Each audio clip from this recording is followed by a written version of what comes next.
কত, এটা কতটুকু বাস্তবায়ন করা সম্ভব?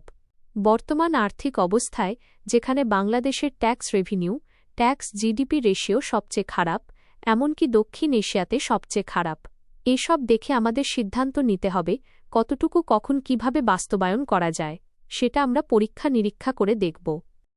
এর আগে গত ৯ ফেব্রুয়ারি জাতির উদ্দেশ্যে দেয়া ভাষণে বিএনপির চেয়ারম্যান তারেক রহমান বলেছিলেন, নির্বাচনে জয়লাভ করে বিএনপি রাষ্ট্র ক্ষমতায় গেলে যথাসময়ে পে স্কেল ঘোষণা ও বাস্তবায়ন করা হবে। সরকারি চাকরিজীবীদের জন্য নতুন বেতন কাঠামো প্রণয়নের উদ্দেশ্যে গঠিত জাতীয় বেতন কমিশন, পে কমিশন, গত ২১শে জানুয়ারি প্রতিবেদন জমা দেয়। চলতি বছরের ১লা জানুয়ারি থেকে আংশিক বেতন কাঠামো বাস্তবায়নের সুপারিশ করা হয়। এটি ২০২৬-২৭ অর্থবছরের প্রথম দিন থেকে পুরোপুরি কার্যকর করার কথা জানানো হয়। বেতন কমিশন সর্বনিম্ন বেতন স্কেল ৮,২৫০ টাকা থেকে বাড়িয়ে ২০,০০০ টাকা এবং সর্বোচ্চ বেতন স্কেল ৭৮,০০০ টাকা থেকে বাড়িয়ে ১,৬০,০০০ টাকা করার সুপারিশ করেছে।